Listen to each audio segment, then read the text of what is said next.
El cristal de la ventana estaba frío contra su frente, un ancla helada en el mar de pensamientos que se arremolinaban en su cabeza. Abajo, la ciudad respiraba, un organismo de luces y movimiento que le era completamente ajeno. Cada coche una vida con rumbo, cada ventana iluminada, una historia de la que no formaba parte. Él era solo un espectador desde su atalaya de silencio, un piso alto donde el único sonido era el zumbido constante de la nevera y el eco de sus propios fantasmas. No eran voces lo que oía en la quietud, sino el peso de cada elección equivocada, la textura de cada oportunidad perdida. Se manifestaban como una opresión en el pecho al despertar, como el sabor amargo del café que se quedaba frío en la taza. Los días se desvanecían en una rutina gris, una sucesión de horas vacías frente a una pantalla que le devolvía un reflejo pálido y desconocido. Comía sin hambre, dormía sin descanso. Vivir se había convertido en un acto de inercia. Los mensajes se acumulaban en su teléfono, preguntas amables de gente que una vez fue cercana, ahora separada por un abismo de apatía que él mismo había cavado. Responder requería una energía que no poseería, una mentira que ya no tenía fuerzas para construir. Porque la verdad era que estaba perdido en su propio laberinto, persiguiendo sombras de lo que fue y huyendo del terror de lo que podría volver a ser. Cada noche, la oscuridad no traía la paz, sino que afilaba los bordes de sus recuerdos, convirtiéndolos en cuchillas que le robaban el aliento. Una noche, mientras deambulaba por el apartamento como un alma en pena, tropezó con una caja de cartón olvidada en un rincón, sellada por años de polvo y olvido. Un impulso inexplicable, una grieta en la monotonía de su desesperanza, le llevó a abrirla. Dentro, entre objetos de un pasado que parecía pertenecer a otra persona, encontró una vieja brújula de latón. La aguja inmóvil y oxidada no señalaba el norte. Al rozarla con los dedos, una vibración casi imperceptible recorrió su mano, un eco de un tiempo en el que aún creía en los mapas y en los destinos, una pregunta silenciosa que lo atravesó como un relámpago en la quietud de la noche. Sostuvo la brújula en la palma de la mano, el latón frío como una promesa rota. La aguja inmóvil era un espejo de su propia parálisis. Pero aquella vibración, aquel eco del pasado, no se detuvo en su piel. Viajó hacia adentro, despertando un recuerdo sepultado bajo capas de apatía. De repente ya no estaba en su piso silencioso, sino en un bosque bañado por la luz dorada del atardecer.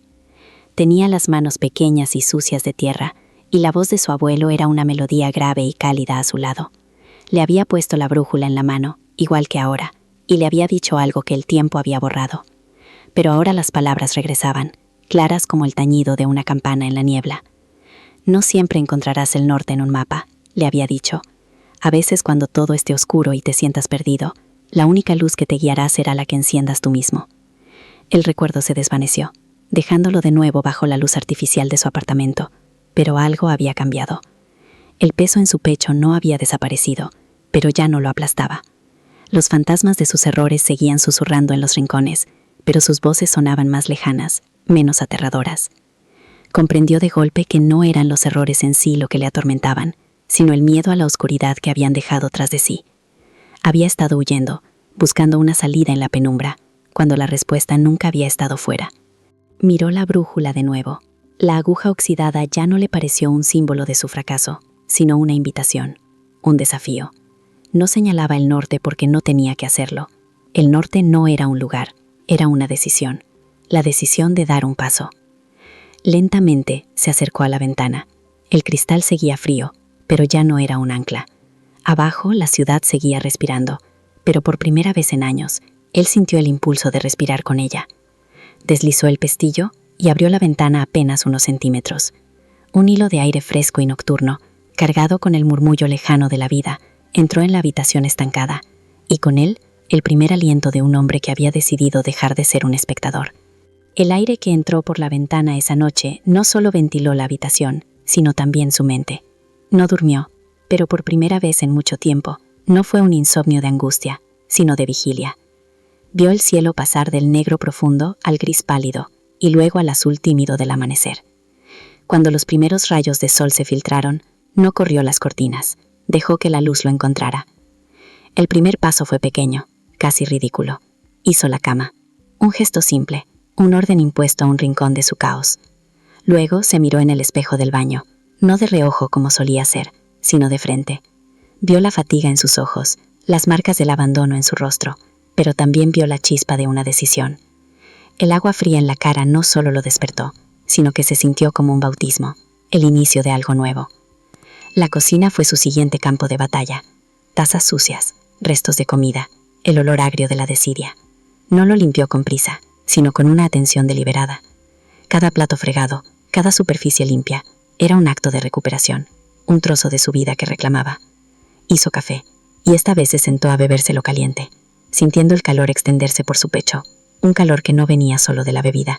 Ese día salió a la calle, no para ir a ningún sitio en particular, sino solo para caminar.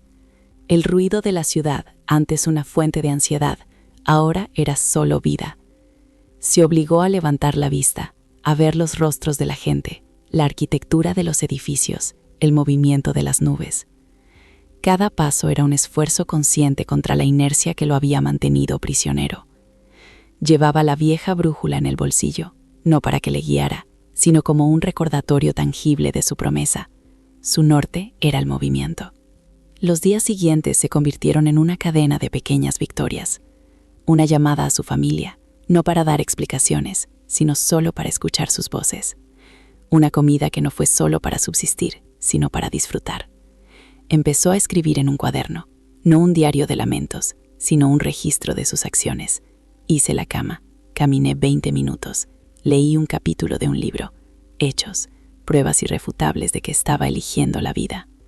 Los susurros de sus fantasmas no desaparecieron de la noche a la mañana, volvían en los momentos de silencio, en la quietud antes de dormir. Pero ahora su voz era diferente, ya no eran un juicio, sino un eco. Le recordaban el dolor, pero el dolor ya no lo paralizaba. Se había convertido en el combustible para su propia luz, la oscuridad necesaria para que su pequeña llama brillara con más fuerza. Una tarde, mientras el sol se ponía tiñendo la ciudad de naranja y púrpura, sacó su teléfono. Deslizó el dedo por la larga lista de mensajes ignorados hasta encontrar un nombre, uno que representaba el mayor de sus errores, la herida más profunda. Sus dedos temblaron, el corazón le martillaba en el pecho. Escribió una sola frase, la más honesta y aterradora que había concebido en años. La envió antes de que el miedo pudiera detenerlo. El teléfono cayó de su mano sobre el sofá. El silencio del apartamento se volvió denso, cargado de una expectación insoportable. Contuvo la respiración, cada segundo una eternidad, esperando una respuesta que podría ser la absolución o la condena definitiva. Entonces, la pantalla se iluminó. La pantalla se iluminó con una sola palabra: hablemos. No fue una explosión de alivio, ni una fanfarria de victoria. Fue algo mucho más profundo, más silencioso. Fue el lento deshielo de un invierno que había durado años. Sintió cómo el aire que había estado conteniendo en sus pulmones durante una eternidad salía de su cuerpo en un suspiro tembloroso, llevándose consigo el peso de 1000 noches en vela. Apoyó la frente contra el cristal frío de la ventana, pero esta vez no buscaba un ancla, sino que sentía el pulso del mundo exterior como si fuera el suyo propio. Por primera vez, las luces de la ciudad no parecían lejanas y ajenas, sino que brillaban para él. El tiempo no borró las cicatrices, pero les enseñó a contar una historia diferente. La historia no de una caída, sino de cómo se había levantado. La conversación que siguió aquel mensaje no fue fácil. Estuvo llena de silencios incómodos, de verdades difíciles y de un dolor compartido que necesitaba ser reconocido. Pero fue real. Fue un puente construido con los escombros de lo que se había roto, y aunque era frágil, era lo suficientemente fuerte como para que pudieran cruzarlo, juntos, paso a paso. Su apartamento ya no era una atalaya de silencio, sino un hogar. La luz del sol entraba cada mañana por las ventanas limpias, iluminando las hojas de plantas que ahora crecían en los alféizares. El zumbido de la nevera se había mezclado con el sonido de la música, con el murmullo de las noticias en la radio, con el eco de su propia risa, un sonido que había creído perdido para siempre. La vieja brújula de latón descansaba sobre su escritorio, su aguja todavía inmóvil, todavía rota. Ya no la necesitaba para encontrar una dirección. Ahora era un monumento, un recordatorio de que el mapa más importante no es el que te muestra el mundo, sino el que te ayuda a navegar por ti mismo. Los fantasmas no se desvanecieron por completo. A veces, en la quietud de la noche o en un momento de cansancio, Todavía oía sus susurros en los rincones de su mente, pero ya no huía de ellos. Había aprendido que esos ecos no eran sus enemigos, sino parte de él. Eran la prueba de las batallas que había librado, la oscuridad que había sobrevivido. Ahora, cuando los oía, no sentía terror. Simplemente respiraba hondo, reconocía su presencia y seguía adelante, con la certeza de que su propia luz siempre brillaría con más fuerza. Porque al final, la vida no consiste en esperar a que pase la tormenta, ni en buscar un refugio donde la oscuridad no pueda alcanzarte. Consiste en aprender a encender una hoguera en mitad de la noche. Consiste en comprender que los errores no son cadenas, sino lecciones talladas en el alma. La verdadera valentía no reside en no tener miedo, sino en dar un paso adelante cuando el miedo te paraliza. Los susurros del terror solo se acallan cuando tu propia voz, la que elige la esperanza, la que elige el perdón, la que elige vivir, se alza por encima de ellos. No necesitas que nadie te entregue una luz, la llevas dentro. Siempre ha estado ahí, esperando la chispa de una sola decisión valiente para incendiar el mundo.